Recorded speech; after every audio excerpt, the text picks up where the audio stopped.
ستمونو کړي د ښکاري د ژوندانه راز مې وژلی ښکاري په ستمونو کړي د ښکاري د ژوندانه راز مې وژلی ښکاري د ژوند لار زمونږ د نن ورځې د خپرونې موضوع بیا هم جنت زمونږ په کورونو کې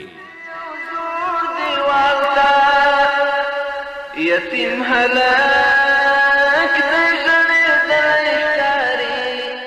بسم الله الرحمن الرحیم الحمد لله رب العالمين حمد الشاكرين الصلاة والسلام على سيد الأنبياء والمرسلين سيدنا ونبينا وشفيعنا ومولانا محمد وعلى آله وأصحابه الطيبين الطاهرين. قدرمن اوریدونکو د ژوند د لارې د خپرونې مینوالو السلام علیکم ورحمت الله وبرکاته. ستاسو روغتیا او خوشحالي د پاک رب نه غواړم په دې هیله چې د صحت او عافیت جامې پر تن ولرئ او خوشحالي مو په برخه وي. دا دی زه محمد یاسین فهیم د ژوند د لارې د خپرونې په وړاندې کولو کې ستاسو په خدمت کې یم. زمونږ د نن ورځې د خپرونې موضوع بیا هم جنت زمونږ په کورونو کې.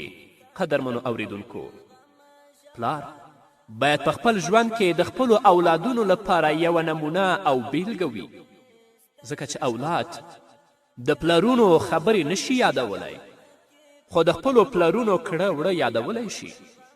اولادونه هر څه تر څارنې او مراقبت لاندې نیسي. د پلار کړه اوړه او چلندونه خپل ذهن ته کابي کوي. نو ګرانه پلاره، که ته هر څه وکړې هغوی هم ترسره کوي. ستا ښه چلندونه او حرکات تر زرو دیني درسونو د ستا اولاد ته قوي دي، تر زرو پندونو او موعظو ورته قوي دي. ځکه که موږ هر څومره پندونه او نصیحتونه کوو او کور له دننه څخه خراب وي، زموږ دا پندونه او نصیحتونه بې فایدې دي. که چیرې له کور څخه د باندې شاوخوا نړۍ متزلزله او بحراني وي او زموږ کور له دننه څخه محکم او سر تړلی وي، بیا هم یوه هیله او امید شته. درنو پلرونو، ستاسې اولادونه ستاسې ټول حرکات او سکنات تر سترګو لاندې ساتي او هر څه د تابعداري او د تقلید وړ دي. که چیرې ته له خپلې میرمنې سره خوله وهې، هغې ته شکنځلې کوې او یا هغه په سوک او په کوتک باندې وهې، نو ډاډه اوسه کله چې ستا زامن رالویان شي نو خپلو ته به په درنه سترګه کله هم ونه ګوري. لکه څنګه چې تا خپلې میرمن ته بده وینا کړې ده، خپله میرمن دې په سوک او په کوتک باندې وهلې ده، ستا اولاد به همداسې خپلې میرمنې سره بده وینا کوي، هغې ته به شکنځل کوي او هغه به په کوتک وهي. که چیرې ته سګرټ څکئ، که چیرې ته په چرسو یا په نشهیي توکو باندې اخته یې، نو ډاډه اوسه چې ستا زمن به سګرټ څکوي او تر دې وروسته به بیا په نشهیي توکو باندې اخته کیږي او تا ته به د علاج لار بیا نه وي. که چیرې ته تندخویه اوسې، خدای مه کړه بد اخلاقه اوسې، ډاډه اوسه چې ستا اولادونه به هم همداسې عملونه کوي چې د یو کوچني په توګه به د هغه له عمر سره مناسب نه وي. هغه په هر څه کې ستا تقلید او ستا تابعداري کوي، ځکه چې ته د هغه په وړاندې یوه غوره نمونه او غوره بیلګه یې. نو ای پلاره، ته د خپلو زامنو او د خپلو اولادونو په وړاندې یوه غوره بیلګه یې. نو هغه ارزښتونه څه دي چې ته یې خپلو اولادونو ته ورکول غواړې؟ آیا غواړې چې پاک لمنې او سپېڅلي واوسي؟ نو راشه په خپله ژوند کې ته پاک لمنی او سپېڅلی شه، د ښو اخلاقو خاوند شه، د بدو نه ځان وژغوره تر څو چې ستا اولاد ستا تابعداري وکړي. که ته په خپل ژوند کې د الله رب العزت فرمانبردار یې، د الله رب العزت اطاعت او عبادت کوې، منځونه کوې، روجې نیسې او همدارنګه په کورنۍ کې له خپلې میرمنې سره او مشرانو سره ښه چلند کوې او ته زړه سوانده او مهربانه پلار یې، نو په دې پوه شه چې ستا اولادونه به هم دا ډول وي. دا هیله مه کوه چې زوی دې صالح وي او ته دې صالح نه یې. ته صالح کس شه چې زوی دې هم صالح او نیکبخته شي. بیا هم پلرونو ته وایم، آیا غواړئ چې خپلو اولادونو ته د مینې او محبت درس ورزده کړئ؟ آیا غواړئ چې د سهار لمونځ له ګران او محبوب سره یو ځای وکړئ؟ داسې کار وکړئ چې ته او د ستا د اولادونو مور په ګډه سره لمونځ وکړئ، چې ستاسو اولادونه ستاسو تابعداري وکړي او تاسو د خپل اولاد لپاره غوره بیلګه او نمونه شئ. آیا غواړئ چې ستاسو د اولادونو په زړونو کې عبادت ګران او محبوب شي؟ نو داسې کار وکړئ چې تاسې دوه کسان په ګډه په کور کې د الله رب العزت طاعت او عبادت وکړئ، تر څو چې دا عبادت د ستاسو د اولادونو په زړونو کې هم محبوب او ګران شي.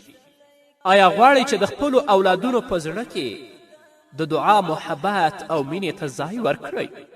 نو داسې کار وکړئ چې خاوند او میرمن په ګډه د الله په درګاه کې لاسونه لپه کړئ او د خپل رب نه دعا وغواړئ چې ستاسو اولاد ستاسو نه دا یاد کړي او ستاسو تابعداري وکړي. که خدای مکړه سهار مور او پلار دواړه د غفلت په خوبونو باندې پراته دي، نه مونځ پیژني، نه دعا پیژني او نه عبادت پیژني، نو تاسو خپلو اولادونو نه څنګه دا هیله کولی شئ چې هغو ته د عبادت محبوب وي، د هغو په زړونو کې د دعا مینه وي او هغوی د صالح کسان شي؟ تاسو د خپلو اولادونو لپاره بهترینه نمونه او بهترینه بیلګه یاستئ. راشئ تاسو خپله ژوند سم کړئ تر څو چې ستاسو د اولادونو ژوند ښایسته وي. تاسو به په خپله ټولنه کې لیدلي وي په کم ځای کې چې مور او پلار بادیانته دي، اکثرا او اغلبا د هغوی اولاد د خپل د مور و پلار تابعداري کوي. او په کمې کورنۍ کې چې مور او پلار دیانت نه لري، د الله عبادت نه کوي، مونځ نه نیسي، په نشهیي توکو په چرسو چلمو سګرټو باندې اخته دي، نو د دوی اولادونه به هم داسې وي لکه څنګه چې د دوی مور و پلار دي. الله دې موږ ته توفیق راکړي چې د خپلو اولادونو لپاره بهترینه نمونه او بهترینه بیلګه وګرځو. تاسو ګورئ محمد رسول الله صلی الله علیه وسلم صحابه کرامو لپاره یوه بیلګه ده. حضرت حذیفه بن یمان رضی الله تعالی عنه د مکې مکرمې نه مدینې منورې ته راغی. محمد رسول الله صلی الله علیه وسلم څنګ ته ورغی او رسول الله صلی الله علیه وسلم ته ویلې ای د الله رسوله، زه مشرکینو نیولی وم، خو په دې شرط یې زه خوشې کړم چې زه به د هغوی په مقابل کې نه جنګیږم. دا خبره ما ورسره ومنله. بس د وخت په تیریدو سره د بدر د غذا وخت راغی. رسول اکرم صلی الله علیه وسلم حضرت حذیفه بن یمان رضی الله تعالی عنه ولیده چې د لښکر په منځ کې د جګړې لپاره روان دی او تیاری نیسي. رسول الله صلی الله علیه وسلم ورته وفرمایل ای حذیفه، آیا تا د هغوی سره تړون نه دی کړی چې زه به ستاسو په مقابل کې نه جنګیږم؟ رسول الله صلی الله علیه وسلم حذیفه بن یمان رضی الله تعالی عنه ته وایي چې ته بیرته وګرځه، موږ پسې مه راځه، په خپله ژمنه باندې ودرېږه. رسول اکرم صلی الله علیه وسلم په خپله دې وینا سره نورو صحابه و کرامو رضی الله تعالی عنهم ته د وفا درس ورکړ. په دې صحنې سره پرته له دې چې یو درسي ټولګی وجود لري، هغوی یو کس له لاسه ورکه، پر دې سربیره چې هغوی سرتیرو ته سخته اړتیا درلوده، ځکه چې مسلمانان 300 تنه او کافران 1000 تنه ول. اما رسول اکرم صلی الله علیه وسلم صحابه و کرامو ته د وفا درس ورکوي چې تاسو په خپله ژمنو باندې او په خپلو عهدونو باندې ټینګ پاتې شئ. نو که موږ خپلو اولادونو ته د وفا درس ورکړو، په خپلو ژمنو باندې او په خپلو عهدونو باندې ټینګ پاتې شو، نو زموږ اولادونه به هم داسې وي. او که خدای مکړه پلار داسې نه وي، نو د اولاد نه به بیا د څه تمه او د څه هیله وکړی شو.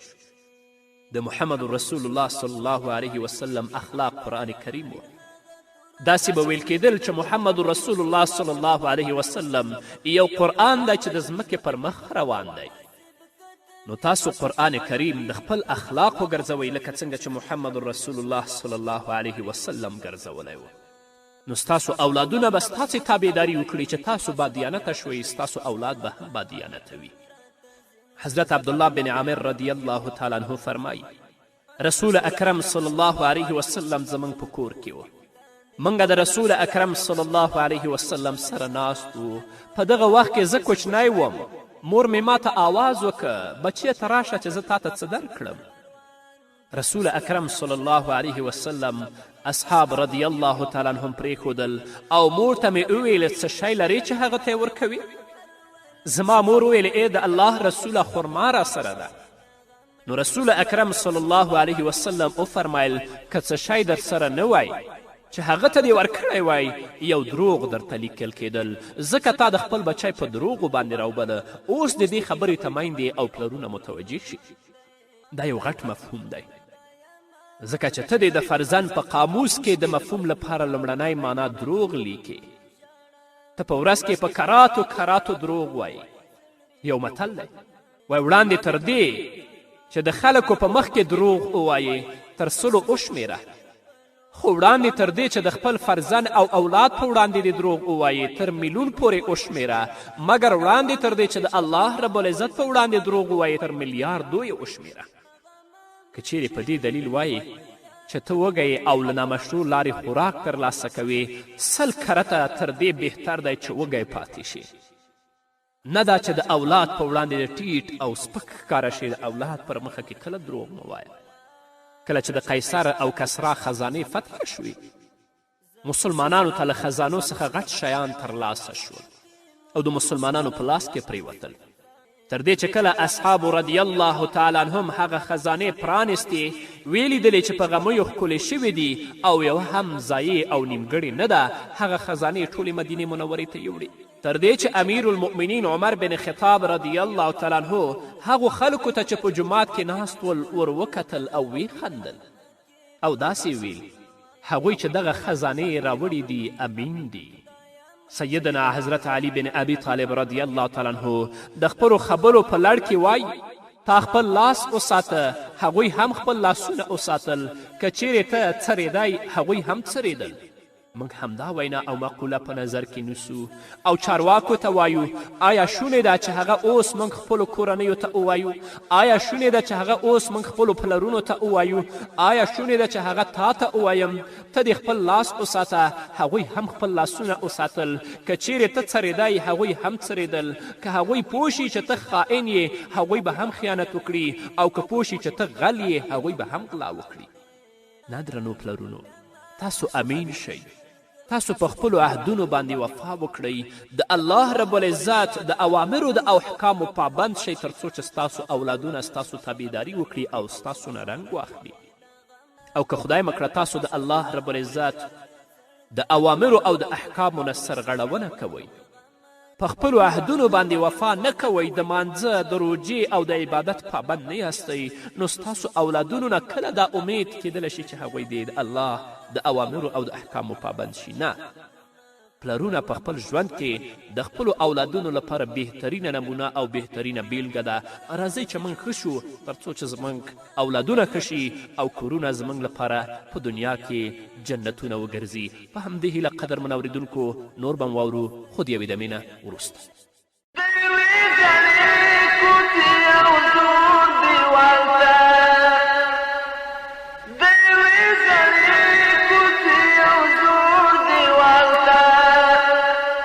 یتیم هلاک د ژړېدلی ښکاري، د ژوندانه راز مې وژلی ښکاري.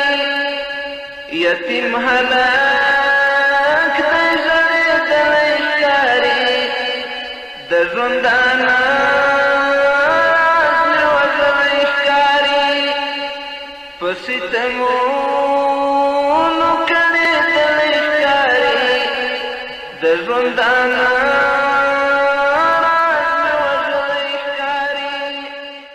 قدرمن اورېدونکو، بیا هم زموږ سلامونه او نیکې هیلې ومنئ. پلار باید د خپلو اولادونو پوښتنه وکړي او د خپلو اولادونو له حال او احواله باید خبر وي. موږ د الله رب العزت په کلام کې یو بهترین او ښکلی مطلب لرو چې هغه مطلب له احوال اخیستنې او پوښتنې کولو څخه عبارت دی. تاسو ګورئ د حضرت سلیمان علیه السلام وینا ده. الله رب العزت په خپل کلام کې را نقل کوي وتفقد الطیر فقال ما لی لا ارى الهدهد. الله رب العزت فرمایي چې حضرت سلیمان علیه السلام د مرغانو پلټنه وکړه او وی ویل څه خبره ده چې زه هدهد نه وینم؟ د دې مرغانو په منځ کې هدهد نشته، دا چېرته تللی؟ دغه آیت کریمه د سلیمان علیه السلام په اړه دی چې د یوې کمزورې مرغۍ له حال او احواله ځان خبروي. هغه د یوې مرغۍ احوال اخلي مګر ته د خپلو اولادونو احوال نه اخلي. آیا ستا زوی چې د ستا د کوره وتلی په بل ځای کې ژوند کوي، درانه پلاره او مورې تا د هغو پوښتنه کړې؟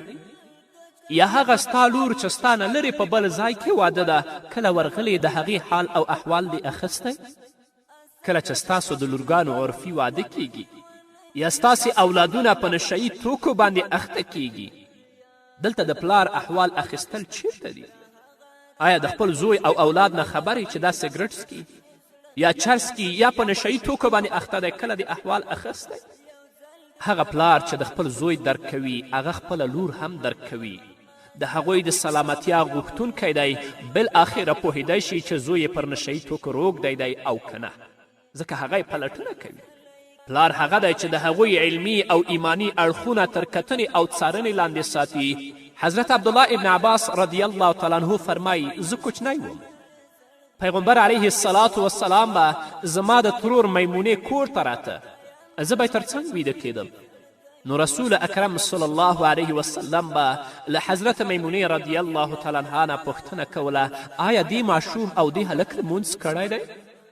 نو پلاره کله چې ته کور ته راځې ته په کور کې دا پوښتنه کوه چې آیا دې هلکانو او دې نجونو مونځ کړی او کې نه دی کړی. سهار چې کله د خپله په کور کې مانځه لپاره پاڅې هغوی هم د مانځه لپاره اوچت کړه، ځکه ته د هغو د حال او احوال پوښتنه کوې، نو وروسته د دې به په خپل ژوند کې هغوی ستا تابعداري کوي. تاسو ګورئ حضرت سلیمان علیه السلام د هدهد یوه ناچیزه مرغۍ د هغې پوښتنه کوي او د هغې احوال اخلي. که موږ او تاسو د خپلو اولادونو پوښتنه ونه کړو، د هغو احوال وانخلو، نو الله رب العزت څخه به بیا څومره مسئول یاست. کله چې حضرت یعقوب علیه السلام وصیت کاوه، نو په خپل وصیت کې حضرت یعقوب علیه السلام د خپل نیکه وصیت ته اشاره وکړه، د حضرت ابراهیم علیه السلام وصیت ته. لکه چې د الله رب العزت په کلام کې راغلی، الله فرمایي ووصى بها ابراهیم بنیه ویعقوب یا بنی ان الله اصطفى لكم الدین فلا تموتن الا وانتم مسلمون. پر همدې مسلک د تلو لارښوونه ابراهیم علیه السلام خپل زوزات ته کړې وه او همدا سپارښتنه حضرت یعقوب علیه السلام خپلې اولادې ته کړې وه. هغه ویلي وه زما بچیانو الله ستاسې لپاره همدا دین غوره کړی دی، له دې امله در مرګ تر وخته مسلمانان پاتې شئ. همداراز وفرمایل ام کنتم شهداء اذ حضر یعقوب الموت اذ قال لبنیه ما تعبدون من بعدی قالوا نعبد الهک و اله آبائک. الله رب العزت فرمایي آیا تاسې هغه وخت حاضر وئ کله چې یعقوب له دې دنیا نه رخصتېده، د مرګ په وخت کې له خپلو بچیانو پوښتنه وکړه بچیانو له ما نه به وروسته تاسې د چا بندګي کوئ؟ هغوی ټولو په ځواب کې وویل ستا د معبود او ستا د پلرونو د معبود چې هغه یو ذات دی چې هغه شریک په ذات او په صفاتو کې نه لري. نو پلار باید د خپلو اولادونو څارونکی وي تر څو هغوی د الله رب العزت دین ته وهڅوي او له بدیو یې منع کړي. که پلار او مور تل لپاره د خپلو اولادونو نه باخبره وي او په خپل ژوند کې د خپلو اولادونو حال او احوال اخلي، نو د اولادونو په زړونو کې به د مور او پلار مینه وکرل شي. نو څه چې مور و پلار کوي اولادونه به بیا د هغو تابعداري کوي، ځکه مور او پلار په ژوند کې په ځانګړې توګه پلار د اولادونو لپاره بهترینه نمونه او بهترینه بیلګه ده. داسې پلرونه او داسې میندې موږ وینو په خپله ټولنه کې چې هغوی د خپلو اولادونو سره دښمني کوي. داسې پلرونه او داسې میندې زموږ په ټولنه کې شته دی چې په کلونو او په میاشتو د خپل اولاد د حال او احوال نه خبر نه دي او دا یې په زړه کې هم نه ګرځي چې زه د خپلو اولادونو پوښتنه وکړم. که زوی ترې بیل دی د هغه پوښتنه نه کوي، او که لور په کم ځای کې واده شوې د خپل لور چې د دې اولاد دی د هغې پوښتنه نه کوي، نو د داسې پلار نه به او د داسې مور نه به په ژوند کې موږ د څه تمه ولرو؟ نه درنو میندو او درنو پلرونو، راشئ هغه مسئولیت چې الله رب العزت ستاسو په اوږو باندې ایښی د هغه مسئولیت احساس وکړئ. په خپل ژوند کې د خپلو اولادونو لپاره بهترینه نمونه او بهترینه بیلګه وګرځئ. د خپلو اولادونو پوښتنې او حال او احوال واخلئ تر څو چې هغوی په خپل ژوند کې ستاسو د نیکو اعمالو مقلدین شي او ستاسو تابعداري وکړي. د الله رب العزت په حضور کې به هم تاسو په اوچته غاړه ولاړ یاست، هم ستاسو اولادونه. په همدې هیله قدرمنو اوریدونکو، دا به زموږ د نن ورځې خپرونه چې ستاسو درانه حضور ته وړاندې شوه. تر بلې خپرونې پورې چې زه بیا هم ستاسو درانه حضور ته راځم، تاسو ټول په پاک رب سپارم. پاتې ژوندم نیکمرغه، ښاد، بریالي او کامیاب اوسئ.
د ژوندانه راز مې وژلی ښکاري ژوندانه